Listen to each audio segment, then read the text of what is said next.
don't know why you're pounding your fist. They're 0-2, Boy Green. Welcome to the Manchild Show with Boy Green Digital. We're talking all things Jets. You see our beautiful little template here.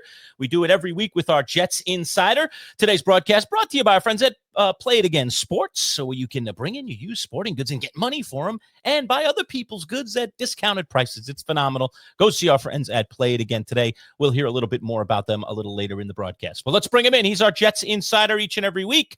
He is the great Jake Asman. What's up, Jake? How are you? Guys, always good to join you. Wish the Jets were not 0-2, but that is the life that we live, following and trying to cover this team every week. Well, 0-2 and more bad news. So we've just kind of broken it, just a few minutes back. But let's talk about it.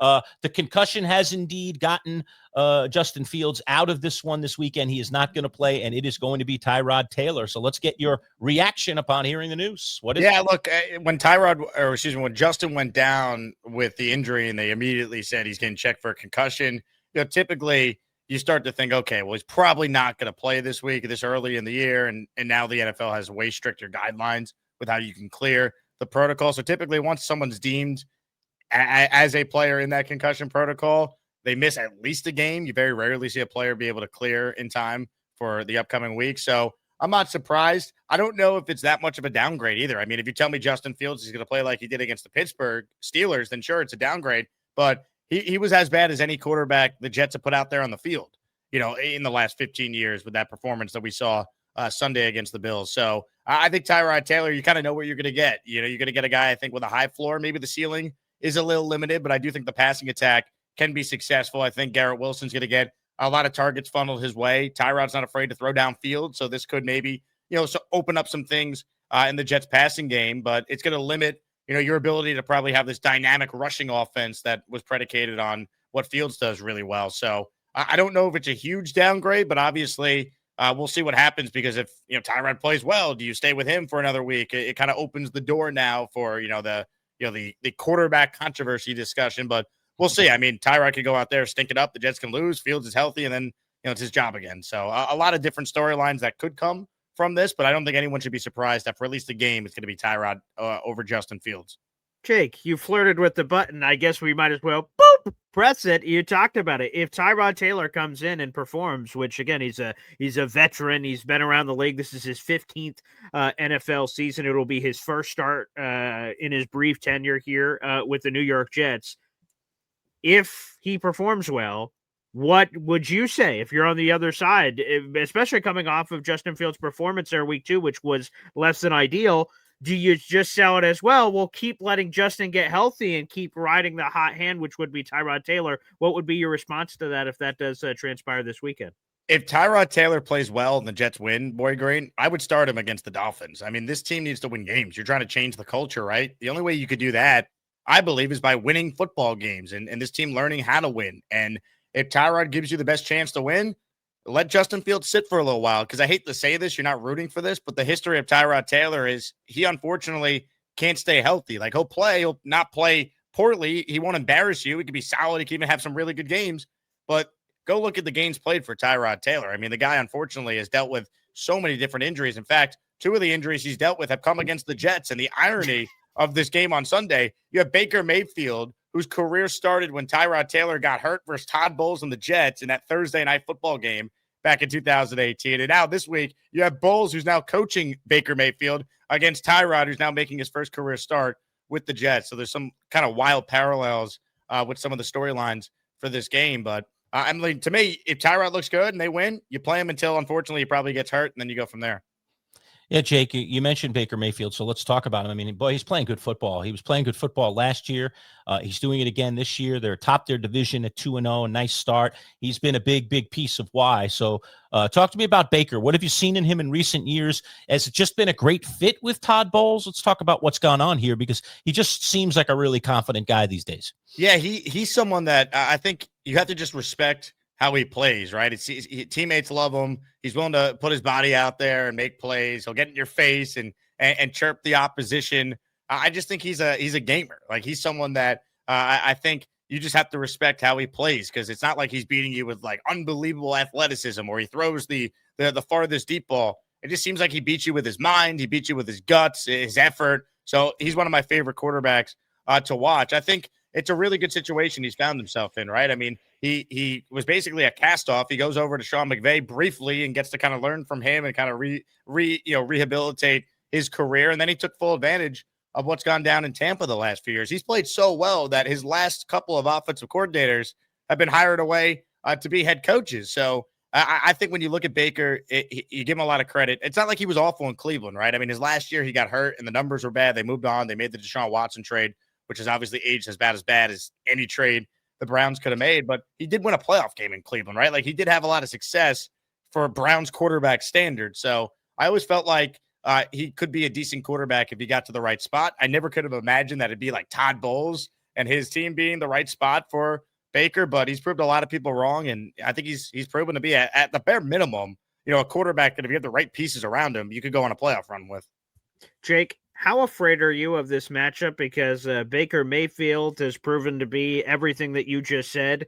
Emeka Egbuka, Mike Evans, Rashad White, Bucky Irving. I mean, this team seems to be overflowing with offensive weapons, let alone what Todd Bowles obviously brings to the defensive side of the ball, and that's been his calling card for a long time. How scared is Jake Asman of the Tampa Bay Buccaneers in Week 3 that you will be at live?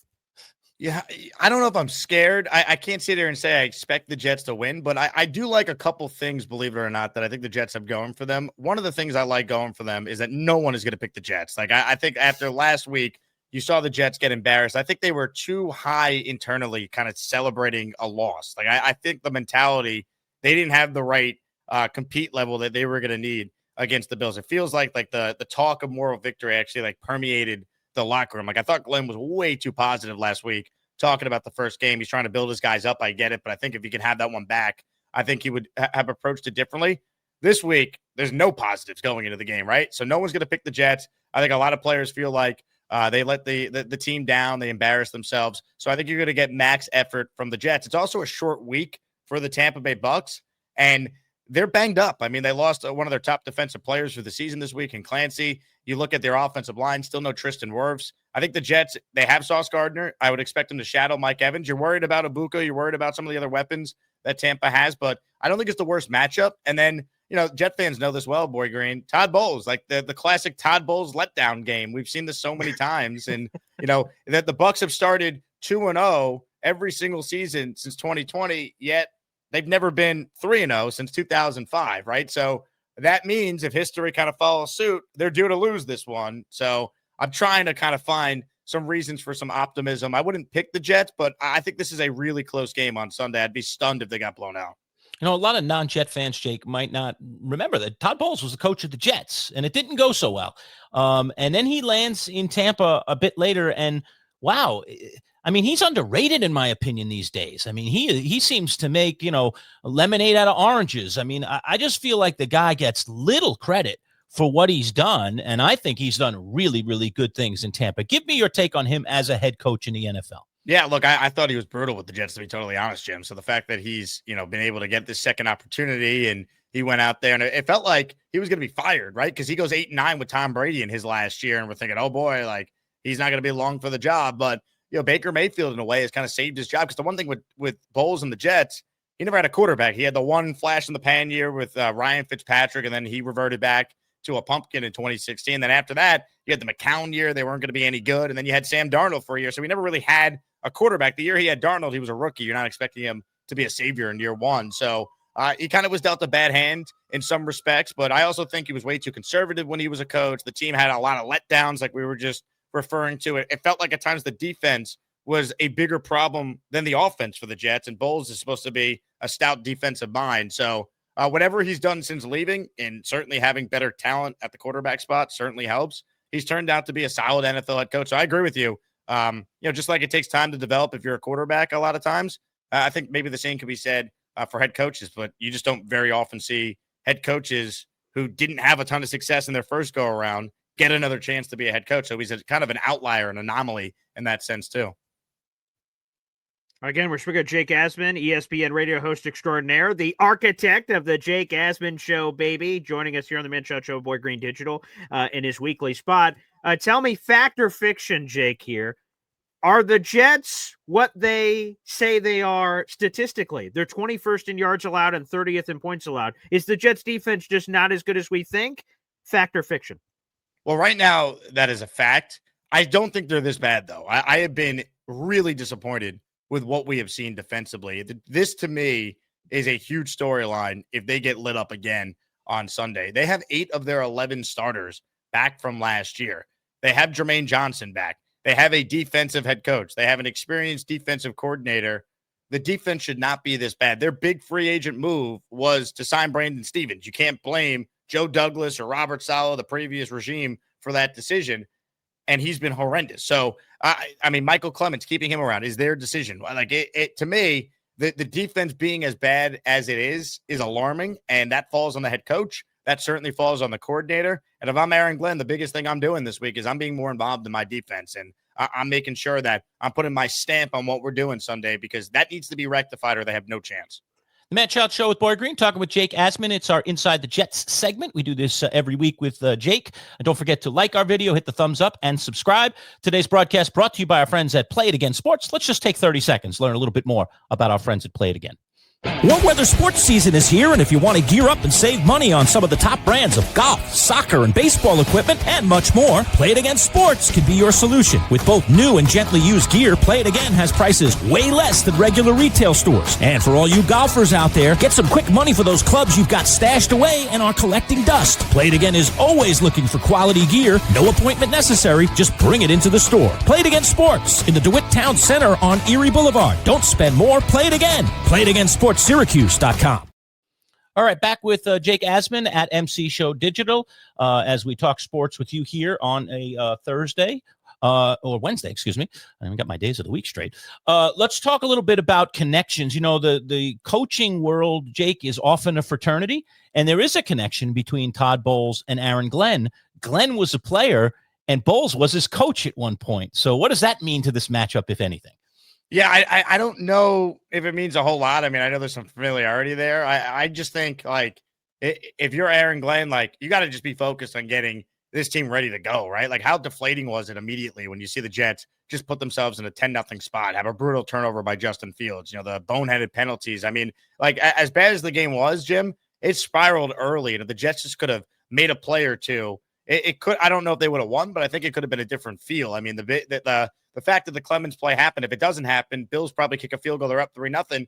The Fields fumble, say that even happens. Okay, it's not 10-0, it's 6-0 because the defense was actually able to hold Buffalo to a field goal. So, like, I just think whatever Aaron Glenn is focused on, if he's, you know, he wants to give a hug to Todd Bowles before the game, that's fine. But he's got to get his team ready to go. I mean, we know what Bowles is going to do. He runs a blitz heavy scheme. The Jets O-line is going to have to play well. And look, the one thing with Tyrod is he's not afraid to stand in the pocket and hold on to the ball and wait for some plays to develop downfield. If you give him a really good offensive line, and I think the Jets offensive line through 2 games has looked very good, I could see the Jets being able to move the ball with Tyrod. Now, this could be the game where we really say, man, not having that number 2 wide receiver is killing them. But I think Garrett has a big game. I expect him to play well. And I'll give you guys another thing to watch, too. At a couple of the training camp practices I went to, Tyrod throwing to Arian Smith, there was some chemistry there. They were making some plays. I don't know what the odds are just yet because I'm sponsored by FanDuel on my YouTube show. They don't have the odds yet for like specific player props. But an Arian Smith anytime touchdown, I think could be a good long shot bet because Tyrod's not afraid to throw the deep ball, and Arian Smith's specialty is just run and go routes. So I could maybe see that coming to fruition on Sunday. I like that. It's plus odds on something like that, baby. A little insider gambling tip here from our friend Jake Asman. We like it. Yeah, Jake is a versatile guy. There's no question about it. So that's tasty. We'll definitely put that on the back burner. Jake, so Justin Fields rolled out immediately at the beginning of the week. So they didn't play any games here, which means Tyrod obviously is going to get the full amount of starting reps for the week, just knowing that he's the guy. The Jets don't have another quarterback on the 53-man roster, not named Fields or Taylor. The only other quarterback they have is Brady Cook, the undrafted free agent on the practice squad. Do the Jets need to make another move here, or do you just sort of ride out with what you got? Maybe they add a quarterback. They sign someone to the practice squad, but I mean, I think it's going to be Brady Cook as the backup, and that's concerning because Tyrod, we know his history. He's had injuries, so I'm going to this game Sunday, and we're one hit on Tyrod away from, here comes Brady Cook having to start in the third game of the year. So I'm hoping that doesn't happen because nobody wants to see that. Was there any chatter about, Mike White was just picked up this week. I know there is a connection there with the Jets. Any idea if there was any chatter about maybe bringing him in?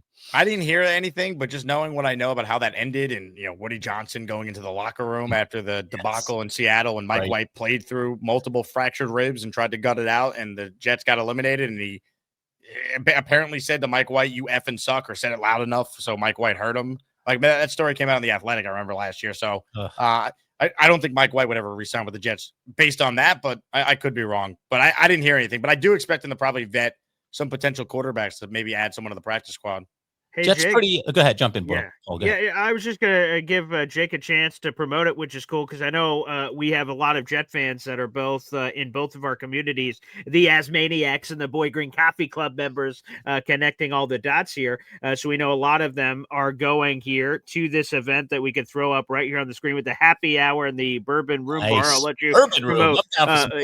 Yeah, I'll let you promote both of these things and beautiful work here, Jake. Please talk about this event. I know a lot of Jet fans are going, and maybe still some are heading to the Tampa area, but they don't have their plans set in place yet. Please talk about it. Yeah, anyone who is in Tampa or anyone who's going to Jets-Bucs Saturday night, 5 until closing, I'll be hanging out at Gaspar's Patio Bar and Grill, which is the bar that the Jet fan club down in Tampa watches all the games at. So there's going to be some raffles. There's going to be some cash giveaways too. We're going to have some appearances by Fireman Ed, Will Parkinson, a bunch of other content creators making the trip. There could be some former Jets. I don't want to say who because it's not official yet, so we're working on that. And then Sunday we have a tailgate, so people could scan that QR code if they want to go to a tailgate for just Jet fans. It's going to be awesome. It's $65. You get 3 alcoholic drinks included, and then you get unlimited food. Non-alcoholic drinks are unlimited as well. So it's going to be fun. My listeners are the best. We do a road game every year. And we knew when we picked this one, the worst the Jets could be, Paul, was 0-2. So it's not over yet, despite how it feels. So we at least have the feeling of potentially trying to keep the season alive going into this one. We're going to be down in New York. They could be 0-4 by the time we get to that Cowboys for us. Weeks. Let's hope that's week 5. Crying out loud. I'm hoping a little surprise victory here, and then maybe a more expected one perhaps next week. 2 back-to-back road wins, and maybe the Jets are 2-2. But I know that's wishful thinking. Jake, the backfield, the defensive backfield, the Jets banged up with Adams and Carter. I know you're not a doctor, but what are your thoughts if the Jets are a little bit limited there? What are the options? How bad could this get? Because we've talked about the formidable offensive weapons that Tampa has. So if these guys don't play, what's next? Yeah, it could be. I mean, it could be trouble. There's no doubt. I mean, the secondary, outside of Sauce, who, by the way, had a terrible game last week, so throw him in that, in this conversation. They have not been good, whether it's Stevens, whether it's Carter. The safety play has been bad.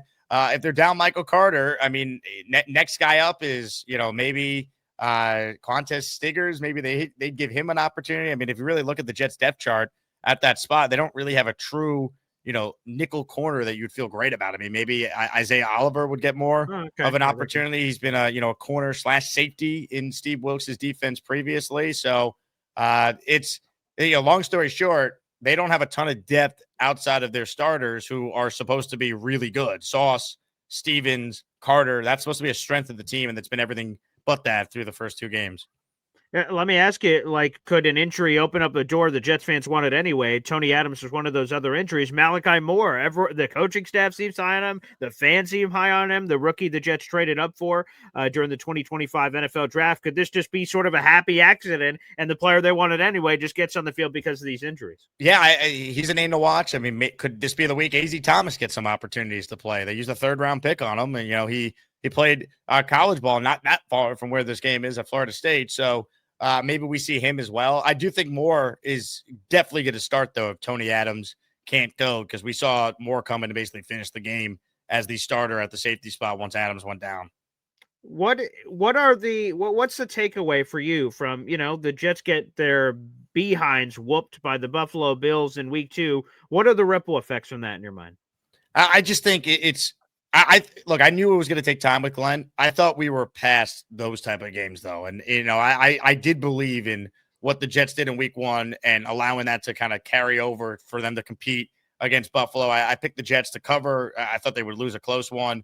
So I think it's a big setback, because when Aaron Glenn's preaching, a physical training camp and accountability and tackling and all that, and then you miss all these tackles, you have brutal penalties, you don't hold Clemens accountable, he's back out there immediately for the next drive after that boneheaded penalty.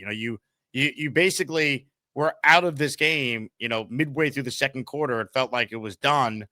I think it's a bad look, and you don't get that many more of these before you really start to lose the fan base. Like, I think there's a lot of people now who are like maybe too extreme on Glenn because of how bad it's been. It's like he's not responsible for the 15-year playoff drought. But, I think Jet fans have been very patient. Like the previous regime, Joe Douglas was in year 6. Like, Jet fans really were patient with them, and the best they ever did was win 7 games. So I just think it could get really ugly if they no-show Sunday. But if they keep losing, like at the end of the day, like we talked about moral victory last week, what did it really do? Like, you're 0-2, and nobody cares that you look good against the Steelers 2 weeks ago now. So I think this game on Sunday, we learn a lot about Aaron Glenn, and based on how this team comes ready to play. It's funny, Jake. It's like the Jets and the Giants were complete opposites. The Giants looked terrible in week 1. Were very competitive in week 2, but again, no moral cookies. They lose the game. Jets very competitive week 1. No moral cookies. They don't win that game. They look terrible in week 2. Now, the football season's a cruel thing, man. As a way of, taking us fans and, people that cover these teams and, man, taking us on a roller coaster ride. And so far, 2 0-2 teams, and we've been on quite the roller coaster ride here just through 2 weeks. Yeah, it's it has been so bad for New York football. And I mean, you look at the Giants now, like they're 0-2. You're facing the Chiefs, who are also 0-2. Like, and it's tough to picture the Giants winning Sunday, but I mean, I guess a lot of people would say it's tough to picture the Chiefs being, 0-2 in the first place. That's a good point. Last one here, Jake, because you're a touchy-feely guy. These sort of things probably pluck your heartstrings. Jeremy Rucker, first touchdown. It finally happened in year number 4. Did you sort of rally around that?